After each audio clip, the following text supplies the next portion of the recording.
अस्सलाम वालेकुम स्टूडेंट, मेरा नाम मोहम्मद फ़ैज़ान अली कुरैशी है। उम्मीद है कि आप सब लोग बहुत अच्छे होंगे और आप सब लोगों को खुशामदीद मेरे चैनल बायोलॉजी मेरे साथ में। स्टूडेंट्स, जैसे कि आप सब लोग जानते हैं कि हमने इससे पहले हमारा जो चैप्टर चल रहा था एसेलुलर लाइफ का, जो कि चैप्टर 5 था, उसको ख़त्म किया। तो आज इसी चैप्टर का, जो कि चैप्टर 6 आपका प्रोकैरियोट्स का है, बेसिकली इसको हम किंगडम प्रोकैरियोट भी कह सकते हैं। तो आज हम उसी प्रोकैरियोट का दूसरा टॉपिक पढ़ने जा रहे हैं। उस टॉपिक का बेसिकली जो नाम है वो है डोमेन आर्किया, जो कि आपकी बुक का पैराग्राफ 2 है और चैप्टर 6 है। चैप्टर 6 का पैराग्राफ 2 है बेसिकली।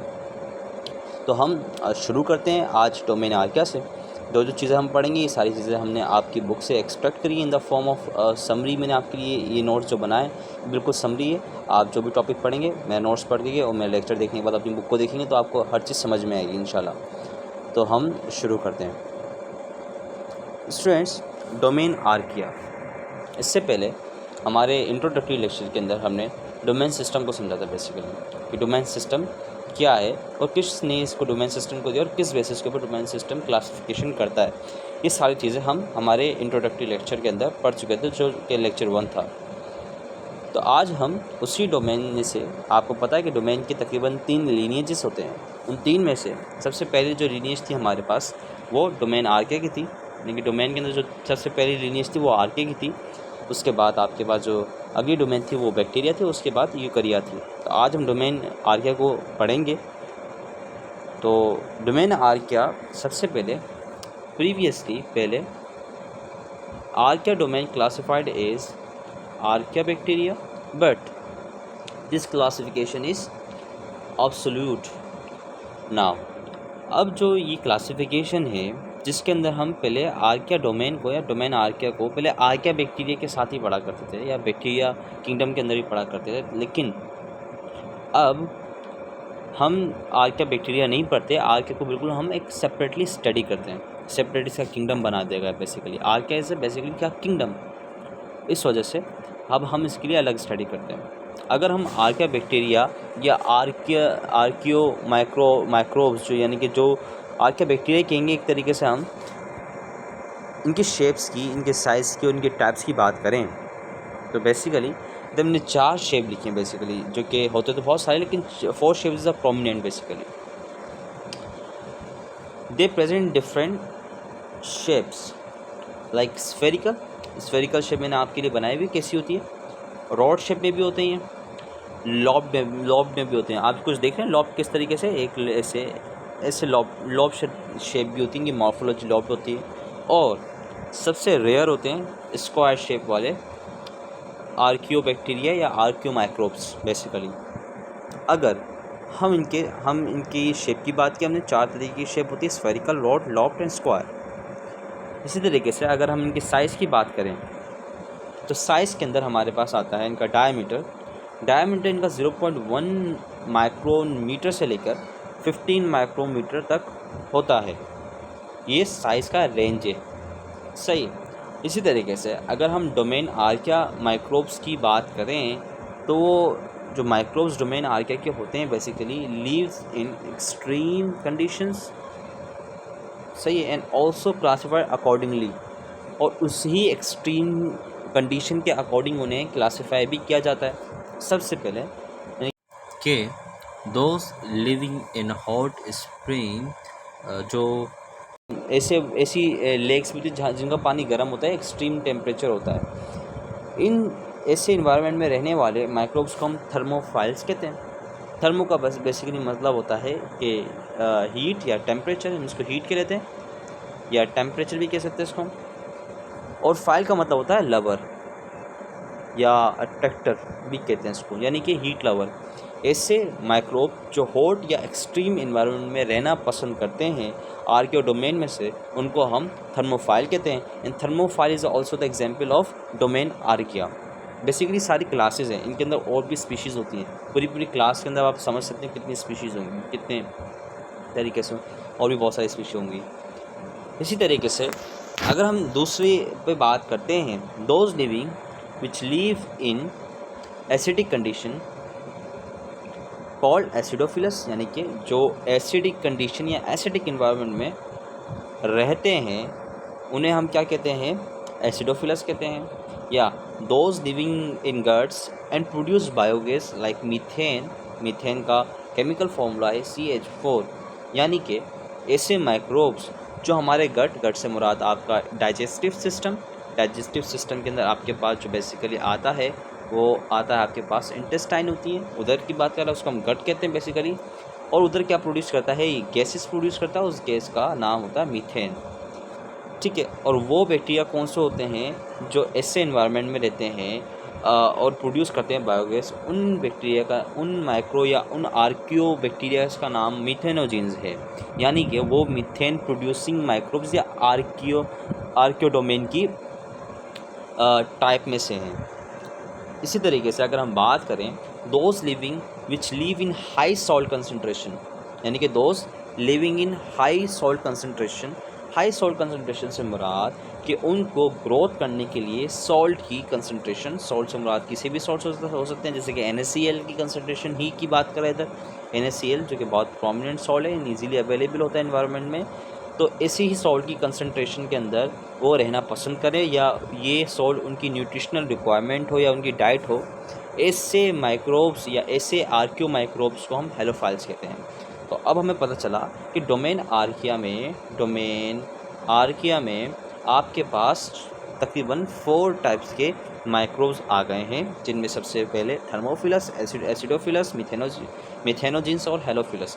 इन सब को आपने याद रखना है और ये एज अ सवाल आपसे बोर्ड में पूछा जा सकता है और इसके MCQs भी बहुत ही ईजी हैं और आते हैं और आपको ये बातें याद रहनी चाहिए।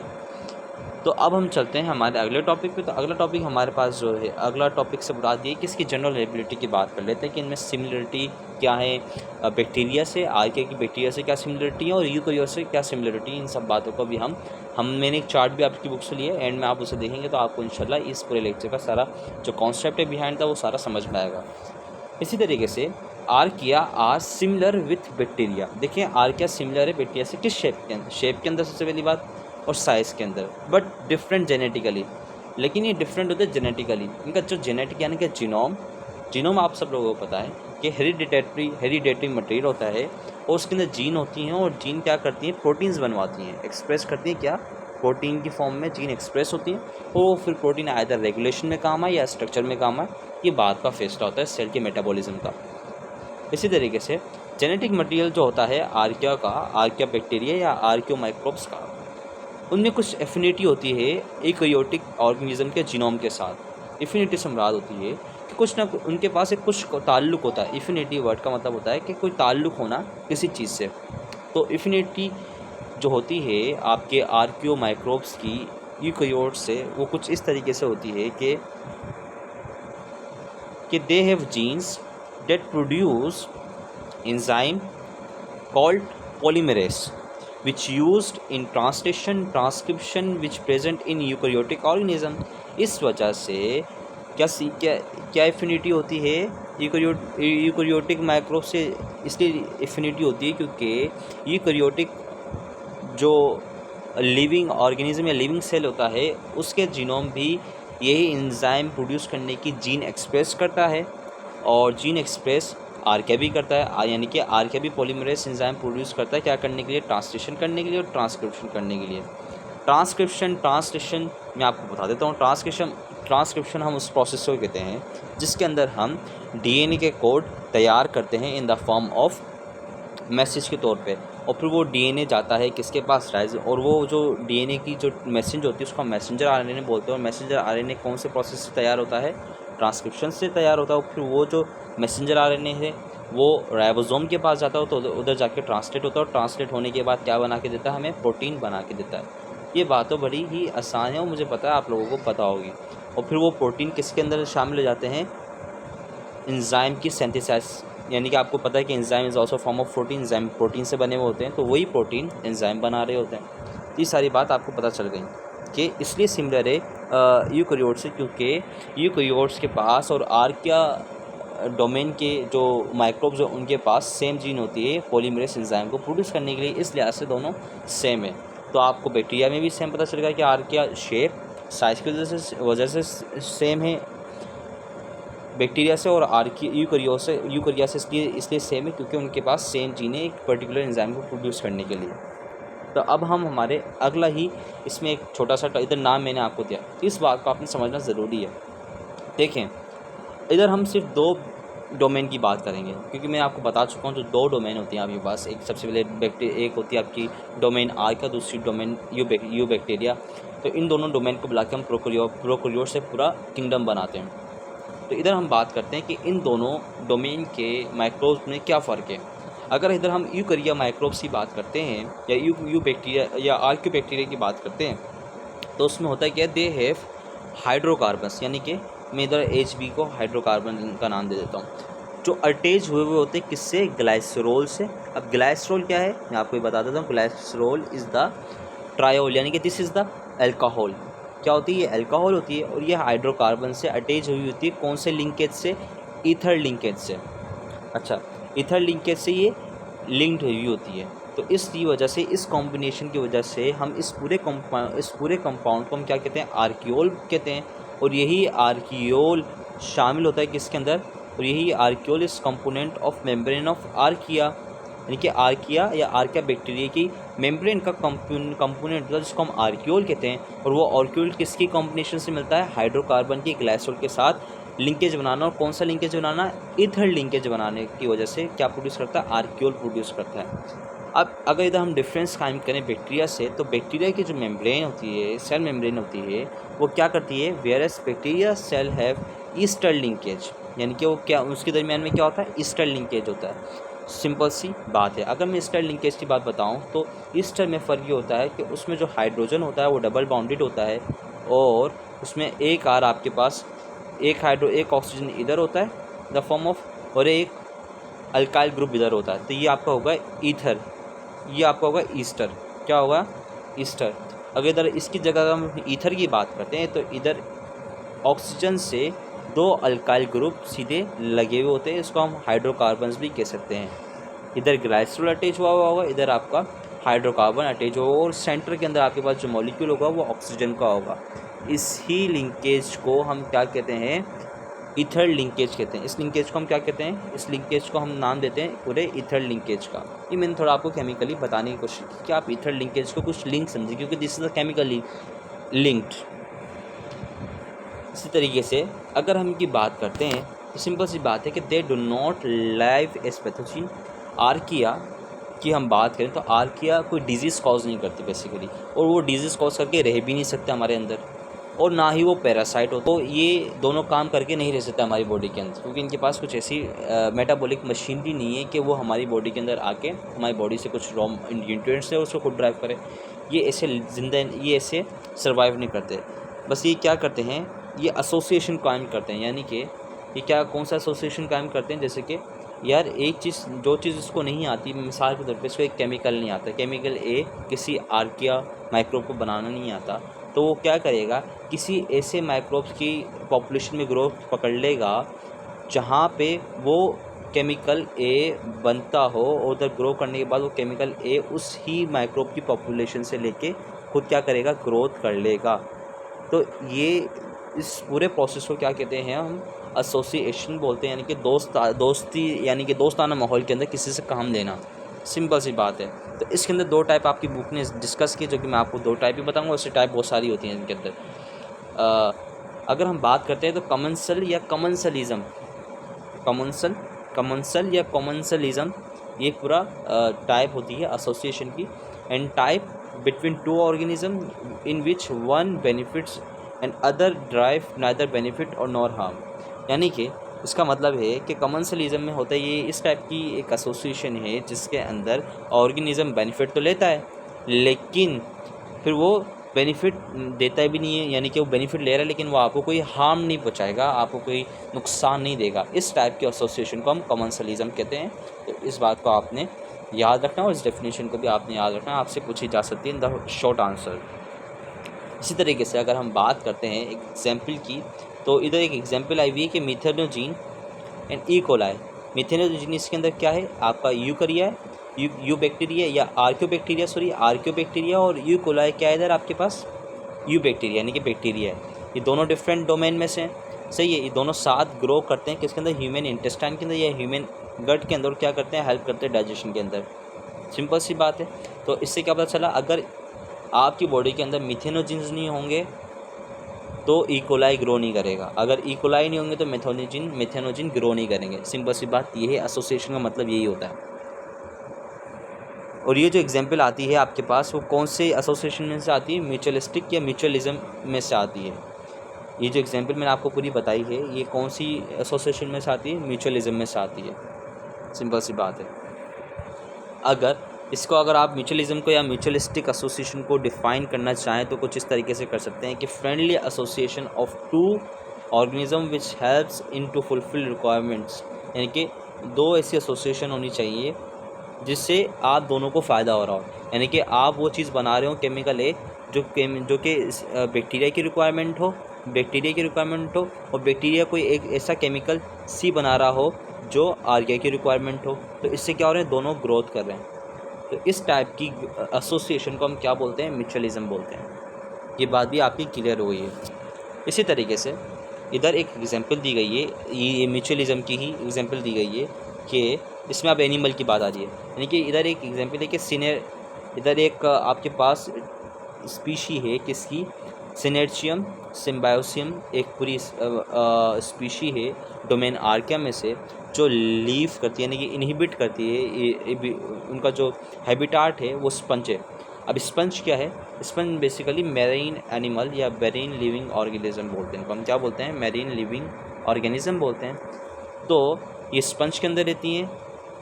तो ये कौन सी एग्जांपल आ गई आपके पास, म्यूचुअलिज्म की भी एग्जांपल आ चुकी है। अब हम इधर डिफरेंशिएशन पढ़ेंगे आर्किया, बैक्टीरिया और यूकरिया का। कैरेक्टरिस्टिक्स क्या है, इधर इन्होंने तकरीबन 5 कैरेक्टरिस्टिक लिखी है। अगर हम कैरेक्टरिस्टिक की बात करते हैं, सेल मेम्ब्रेन, जीन स्ट्रक्चर, और इधर जो आपके पास अगला है ये है आपका external cell structure, I think yes ये लिखा हुआ, एंड मेटाबॉलिज्म। और 5वां है आपके पास रिप्रोडक्शन। अगर इनको आप जस्ट ये मैं आपको समझाने की कोशिश करता हूँ कि सेल मेम्ब्रेन आर्किया, बैक्टीरिया और यूकरिया के देखें तो इनकी मैं आपको बता चुका हूँ। आर्किया के पास ईथर लिंक्ड होता है, ईथर लिंक लिपिड्स होते हैं, और सीडो पेप्टिडोग्लाइकन होते हैं। सीडो का मतलब होता है फेक पेप्टिडोग्लाइकन, या फेक ही कहते हैं एक तरीके से। सीडो का मतलब होता है जस्ट अ फेक पेप्टिडोग्लाइकन। और बैक्टीरिया में आपको बता चुका हूँ, इनके पास ईस्टर लिंक्ड होता है, पेप्टिडोग्लाइकन होते हैं। सही है। पेप्टिडोग्लाइकन का मतलब होता है the chain of the glycans. Glycan is the carbohydrate basically. अगर आप यूकरिया की बात करते हैं तो यूकरिया की जो सेल मेम्ब्रेन होती है उसके पास भी ईस्टर लिंक्ड होता है, लिपिड मेम्ब्रेन होता है, और वो उनके पास मिक्सचर्स होते हैं, और भी बहुत सारे मिक्सचर्स होते हैं उनकी मेम्ब्रेन के साथ लगे हुए होते हैं। जीन स्ट्रक्चर की बात करते हैं तो जीन स्ट्रक्चर के अंदर सर्कुलर क्रोमोसोम होता है आर्किया के पास, similar translation and transcription to eukarya, यानी कि इनकी जो ट्रांसलेशन यानी कि process of making the mRNA and process to produce protein similar होता है जैसे यूकरिया के अंदर होता है, यानी कि यूकरियोट्स के अंदर होता है बेसिकली। अगर हम बैक्टीरिया की बात करते हैं डोमेन, तो उनके पास जो जीन स्ट्रक्चर तो सर्कुलर क्रोमोसोम होता है, यूनिक ट्रांसलेशन होती है और ट्रांसक्रिप्शन होती है, बहुत यूनिक होती है बेसिकली। बैक्टीरिया की जो ट्रांसलेशन और ट्रांसक्रिप्शन होती है बहुत ज़्यादा कॉम्प्लेक्स होती है, और बाकी इसकी और इन दोनों की सेम होती है। लेकिन फ़र्क ये होता है कि इनके पास यूकरिया के पास सर्कुलर क्रोमोसोम नहीं होता है, इनके पास मल्टीपल लीनियर क्रोमोसोम होते हैं। मल्टीपल लीनियर यानी कि इनके पास लीनियर होते हैं, सर्कुलर नहीं होते, लीनियर होते हैं बिल्कुल। ये फ़र्क होता है। इन फ़र्कों को आपने याद रखना है कि आपसे पूछे जा सकते हैं। बाकी अगर आप देखते हैं तो उनका जो सेलुलर स्ट्रक्चर है तो इनके पास नो मेम्ब्रेन बाउंडेड ऑर्गेनल्स होते हैं, इनके पास भी नो मेम्ब्रेन बाउंडेड होते हैं, और न्यूक्लियस भी इनके पास नॉन मेम्ब्रेन बाउंडेड होता है। अगर हम यूकरिया या यूकरियोट्स की बात करें तो उनके पास मेम्ब्रेन बाउंडेड ऑर्गेनल होते हैं, और इनके पास प्रॉपर न्यूक्लियस होता है। न्यूक्लियस होने के लिए ज़रूरी है कि जेनेटिक मटेरियल, जैसे कि एक सेल है, सेल के अंदर जेनेटिक मटेरियल है, उसके अराउंड एक वॉल हो। जब उसके अराउंड एक मेम्ब्रेन या वॉल नहीं होगी तो हम उस वक्त तक उसको न्यूक्लियस कंसिडर नहीं करेंगे। अगर आप किसी भी स्ट्रक्चर में से क्या हटा दें, वॉल हटा दें, जिसके मैं वॉल हटा रहा हूँ न्यूक्लियस की, अगर मैं न्यूक्लियस का पूरी वॉल हटा दूँ तो ये जो हिस्सा होगा ना, इस हिस्से को हम क्या कहेंगे, इस हिस्से को हम न्यूक्लियोइड कहेंगे। क्या नाम देंगे, न्यूक्लियोइड। सिंपल सी बात है, यानी कि without membrane genetic material inside the cell is called nucleoid. इस बात को आप नोट करके लिख लें एक्स्ट्रा। अगर आप मेटाबॉलिज्म की बात करते हैं तो सब में यूनिक होता है मेथेनोजेन, यानी कि अगर आप देखते हैं मेथेनोजेनेसिस हो रही है, यानी कि मीथेन यानी कि गैस की जनरेशन हो रही है आर्किया बैक्टीरिया से, तो उसका जाहिर सी बात अलग होगा। लेकिन सबसे ज़्यादा जो मेटाबॉलिज्म कॉम्प्लेक्स होता है वो बैक्टीरिया का होता है। यूकैरियोट से ज़्यादा कॉम्प्लेक्स होता है। इनके पास बहुत सारे टाइप के होते हैं। ये फोटोसिंथेसिस भी कर सकते हैं, यानी कि लाइट को यूज़ करके भी अपने मेटाबॉलिज्म कर सकते हैं। ऑक्सीजन का इस्तेमाल करके भी कर सकते हैं, ऑक्सीजन का भी इस्तेमाल करते हैं, ऑक्सीजन का इस्तेमाल नहीं भी करते। एरोबिक वो होते हैं जो ऑक्सीजन का यूज़ करके अपनी रेस्पिरेशन करें। एनारोबिक वो होते हैं जो अपनी ऑक्सीजन का इस्तेमाल ना करें और फिर भी रेस्पिरेशन करें, तो वो क्या कहलाते हैं, एनारोबिक कहलाते हैं बेसिकली। और कुछ ऑटोट्रोफ होते हैं, सिंपल सी बात है। अच्छा, अब इसी तरीके से अगर हम यूकैरिया की बात करते हैं, इनमें फोटोसिंथेसिस होती है, सेलुलर रेस्पिरेशन होती है। सेलुलर रेस्पिरेशन के अंदर कौन करता है, प्लांट्स करते हैं फोटोसिंथेसिस, और सेलुलर रेस्पिरेशन एनिमल करते हैं, सिंपल सी बात है। अगर आप रिप्रोडक्शन की बात करते हैं तो इनमें एक्सेक्शुअल होती है reproduction, horizontal and gene transfer होती है। इनमें भी इन दोनों में सेम सेक्सुअल रिप्रोडक्शन होती है, लेकिन यूकैरिया के अंदर सेक्सुअल एंड एसेक्सुअल दोनों होती हैं। तो इस बात को आपने याद रखना है। तो स्टूडेंट्स, आज के लेक्चर के अंदर सिर्फ इतना ही। उम्मीद है कि आप सब लोगों को बहुत सारे फंडामेंटल जो पॉइंट्स आपकी बुक ने दिए तो उनको समझ आए होंगे। अगर आपको कुछ टॉपिक ऐसा लगता है कि मुझसे कोई टॉपिक छूटा है तो आप मुझसे पूछ सकते हैं, मैं आपको ज़रूर कमेंट के अंदर उसका जवाब दूंगा और आपको पूरा सेटिस्फाई करूँगा। और ये जो नोट्स है मैं आपको in the form of PDF provide कर दूँगा। इसका लिंक आप मेरे वीडियो के अपलोड होने के बाद डिस्क्रिप्शन से ले सकते हैं। मैं आपसे एक रिक्वेस्ट करूँगा कि अगर आपने मेरी वीडियो अच्छी लगी तो काइंडली लाइक भी कीजिए, शेयर भी कीजिए अपने दोस्तों के साथ, और मेरे चैनल को सब्सक्राइब कीजिए अगर आप मेरे चैनल पर फर्स्ट टाइम मेरी फर्स्ट वीडियो देख रहे हैं। और पढ़ते रहिए, मोटिवेट रहिए, और मिलते हैं हमारे एक और इसी चैप्टर के अगले टॉपिक के साथ। अल्लाह।